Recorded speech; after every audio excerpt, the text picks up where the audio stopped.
봤고요. 다음 사건 연구소 이어갑니다.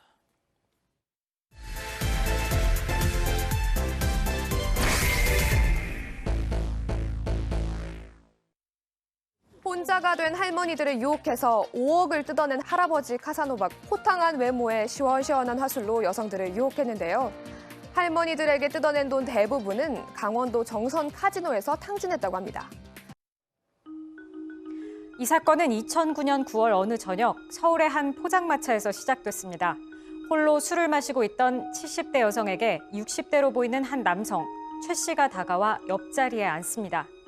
나도 안사람과 사별했어요. 자식들만 보지만 무슨 소용인가. 옆에서 챙겨주는 사람이 있어야지. 165cm의 작은 키에 얼굴도 그리 잘생긴 건 아니었지만 호쾌한 말투와 미소가 마음을 사로잡았습니다.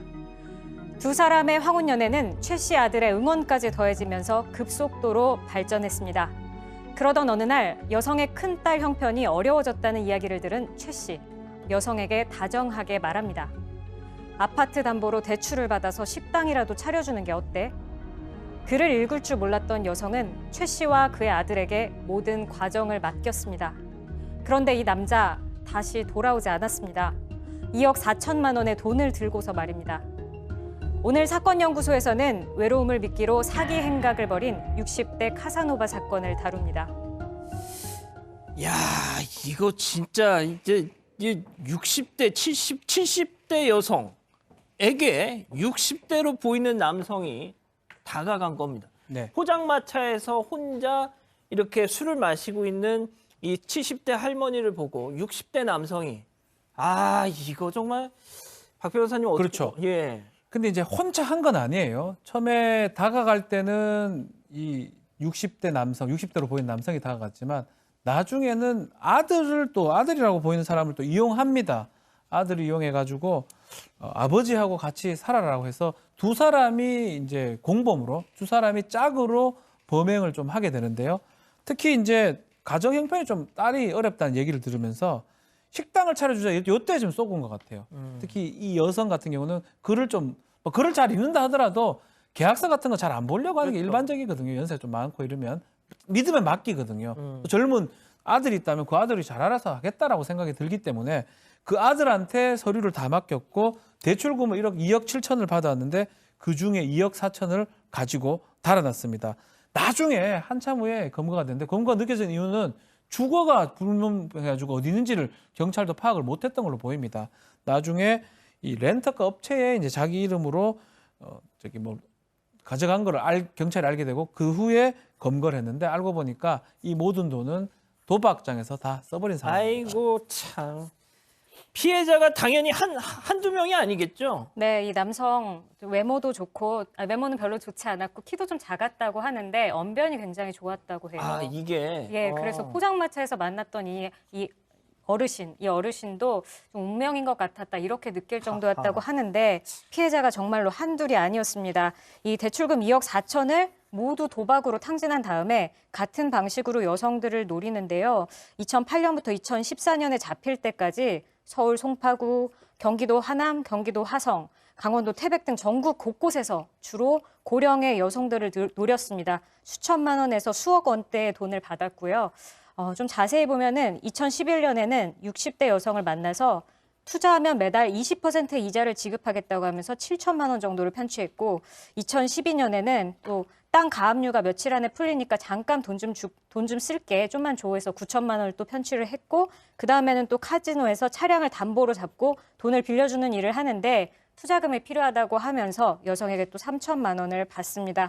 이런 식으로 돈을 받은 다음에 도박으로 모두 탕진하고 또 다른 여성 피해자를 찾고 이런 방식으로 지속했습니다. 자, 이 피해 할머니가 운명인 줄 알았다라고 느낄 정도면 이거를 얼마나 잘한 거예요. 여기는 거의 사기로 점철된 인생입니다. 지금 이 문제가 되고 있는 여러 사건들 전에 이미 4번의 사기 전과로 복역을 했던 전적이 있고요. 그리고 이런 사람들은 타겟 설정부터 목적이 굉장히 딱 자기 스타일이 있습니다. 그러니까 이 남성 같은 경우 아까 말씀하셨던 것처럼 뭐 외모가 어쨌든 굉장히 호탕한 느낌의 외모에 그러니까 언변 좋고 시원시원하고 그리고 더 나아가서 고령의 여성들을 노리고 고령의 여성들 중에 대부분 사별한 노인들을 노립니다. 외로움을 많이 탈 수밖에 없는 노인들을 그렇죠. 타겟팅으로 한다라는 거죠. 이제 그렇게 해서 본인이 소위 계속 해왔던 방식대로 피해자를 계속 양산했던 겁니다. 자, 정말 이 남성의 얘기를 한번 딱 들으면요. 넘어가지 않을 수가 없었다고 합니다. 자, 이 피해자의 얘기 AI 더빙으로 저희가 재구성해봤는데 잠깐 들어보시죠. 다가 손발이 차가워서 몸이 냉하다 이런 얘기하니까 바로 그날로 와서 막 영양제 사오고 추석 되면 과일도 사오고 워낙 자상하게 잘했어요. 아, AI 더빙으로 들으니까 약간 좀 너무 좀 부자연스럽긴 하네요. 기계 같네요. 예. 너무 기계 같아요. 예. 아무튼 박 변호사님. 네. 아, 손발이, 이거 진짜 자주 하는 수법 아닙니까? 손 막 만지면서, 아이고, 이거 찬 거 봐 하면서 냉기가 있네, 막 이런 거. 그렇죠. 그러면서 영양제도 하고 어. 자상한 이 말이 컸던 것 같아요. 뭐 외모나 이런 거는 그렇게 매력적이다 아니라고 했던 걸 봤을 때는 뭐가 필요한 거. 특히 혼자 사는 어떤 어른들한테 접근을 한 거거든요. 혼자 사는 사람들은 그 마음들이 비슷해요. 그래서 이런 말을 하는 거예요. 나도 아내 잃고 집에 들어가기 싫은데 하면 같이 이제 교감을 할 수 있는, 또 일부러 꽃도 사오고 뭐 수박 같은 거 사오고 뭐 먹을 것도 사오고 모텔 이제 운영하는 이제 여성이 있었는데, 피해 여성 중에 막 그런 것들이 아마 이거는 좀 어떻게 보면 좀 나쁜 식으로는 배워야 될 필요는 없지만 이 정말 좀 배우자나 자신의 어떤 파트너한테 이렇게 하면 사실은 좋아할 것 같아요. 어쨌든 간에. 그런데 이 사람은 그것을 이용해서 돈을 가져가려고 했기 때문에 사실 문제긴 한데, 이게 사람의 마음을 좀 홀릴 수 있는 비결이 아니었나 싶습니다. 예. 지금 우리 가족 여러분들이, 가급, 형편이 된다면 성우를 좀 써달라. 예. 저희가 좀 제작비 압박이 있어서 좀 그렇습니다. 자, 교수님. 그런데 말이죠. 이 어르신들, 더군다나 사별을 그러니까 그 포장마차에서 혼자 이렇게 술을 마시고 있었던 이 할머니가 딱 보면 저거는 내 먹잇감이다. 그냥 감이 왔던 거 아니에요, 이 사람은. 예? 그러니까 이 사람이 이제 그 젊었을 때부터 사기 전력이 있는 것으로 봐서는 젊은 사기꾼이 세월이 지나면 늙은 사기꾼이 되는 것이고, 그야말로 이제 사기 영역을 나이 든 여성을 대상으로 해서 새로 개발한 것 같은데, 지금 보면은 이 통계 조사를 보면은 이 나이 든 분들이 가장 힘든 것이 경제적이고, 두 번째가 심리적으로 외로움입니다. 그러니까 주위에서 같이 얘기해 줄 사람들이 없는 그런 상황이기 때문에 누가 가서 이렇게 아주 이렇게 따뜻하게 말을 갖다가 붙여주는 그 자체로 어떻게 보면 넘어갈 수 있다는 거죠. 그러니까 우리나라 같은 경우는 노인 자살률이 OECD 국가에서 1위라고 하지 않습니까? 그러니까 이제 이 그 사기꾼이 정확하게 이 피해자들의 어려움을 제대로 알고 짚은 것인데요. 이것을 보면서 현재 혹시 그 배우자들하고 같이 계시는 분들은 바로 옆에 있는 그 배우자의 중요성을 이런 사건을 통해서 새롭게 인식을 하실 필요가 있습니다. 그렇군요. 자, 그런데요. 단지 외로움 때문에 거액의 돈을 이렇게 선뜻 건넨 건 또 아니라고 합니다. 이 외로운 노인들의 지갑을 열게 한 수법이 또 있는데, 자, 제가 말로 설명을 드릴게요. 정선 카지노 집을 보러 내가 한번 따라간 적이 있는데, 이 피해자의 얘기입니다. 자, 막 선산, 막 남의 그냥 막 산을 보여주면서 여기부터 여기까지 다 우리 집 선산이다, 막 이런. 그러니까 이게 뭔가 딱 안심이 되는 거잖아요. 돈 많은 남자인데. 그러니까 이 손이 차다고 손잡아주고 영양제 사다 준다고 다 속진 않습니다. 그럼요. 왜냐하면 그러고 나서 갑자기 돈을 요구하면 이 사람 이상한데라고 그렇죠. 생각을 하게 되는데, 그럼요. 보니까 이 사람이 부자야.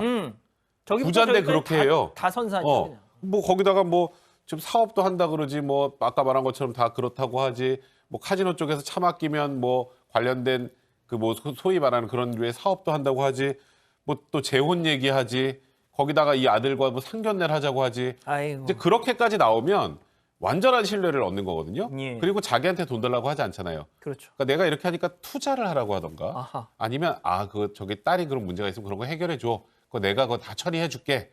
하면서 자발적으로 돈이 나오게 만드는 거예요. 그러니까 지금 뭐 오 교수님도 말씀하셨습니다만, 이 남성은 그냥 어찌 보면 그 태어나서 지금까지 사기 전과 동안 쌓아 있었던 노하우를 가지고 이 피해 여성들을 노렸던 겁니다.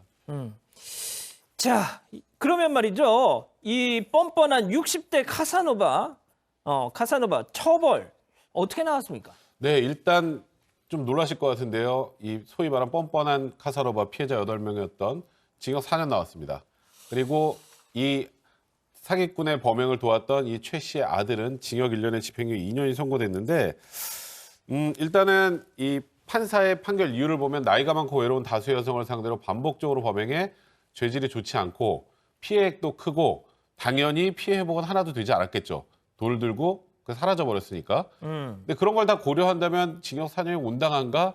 사실 또 이런 얘기 하잖아요. 예. 사기 피해는 돈만 뺏기는 게 아니라 내 정신까지 좀 황폐해지는 그럼요. 것이기 때문에 그럼요. 이것도 인격살인이라는 얘기를 많이 합니다. 지금 이 사기 범행 수법을 보면 그런 혐의에 비해서는 제가 자꾸 이제 법원의 판결을 가지고 뭐라 하는 것 같은데 역시 좀 형량이 너무 낮은 게 아닌가라는 개인적인 생각이 좀 듭니다. 지금 다들 4년밖에 안 돼 지금 다들 그러고 계시는데 교수님 보통 이 어르신들을 상대로 사기치는 주요 또 이 스토리 중에 하나가 무슨 뭐 옥장판 뭐 어디 와서 뭐 하면은 막 그런 거 있잖아요. 무슨 네. 막 건강식품 트로트 또는, 가수들 예, 공연 보여주고 그렇습니다. 왜 그러냐면 이제 보통 뭐 일반적으로 아주 외롭고 정말 뭐 옆에 얘기할 사람도 없는데 동네 할머니들 또는 뭐 할아버지들 이렇게 모여가지고 거기에 보면은 정장으로 쫙 빼 입은 손자 같은 아주 멋있게 생긴 사람들이 아주 부드럽게 대해주고요. 그 상황에서 유명 가수가 와서 또 흥을 돋워주죠. 그 과정에서 또 어떤 것이 있냐면 실장이라는 사람이 나와가지고 이거 좀 사십시오 하니까 이분들이 약간 죄책감이 있단 말이죠. 우리가 즐기는데 하나 사줘야 되지 않나. 그렇죠. 그것을 이용을 하는 거죠. 그렇게 하다 보면 나중에 냄비, 이불, 생필품에서부터 자석요, 뭐 건강 보조식품 해가지고 막 쌓아놓는데 돈이 없는 분들 같은 경우는 옆에서 대출도 받아줘요. 아이고. 그래가지고 이 사람들 신용불량자로 만드는데 사실 이런 피해를 나중에 당하고 난 뒤에는요, 자기 자식들에게도 혼날까봐 그 피해 사실 얘기를 못해요. 못하죠. 왜냐하면 그 얘기하면은 엄마 그 왜 그렇죠. 그런 식으로 했냐고 맞아. 이렇게 또 혼나니까 못하고 이 속으로 끙끙 앓고 그야말로 아주 그 취약계층인 그 노인층들을 대상으로 하는 이 그 사기범죄 아주 엄벌에 처해야 됩니다.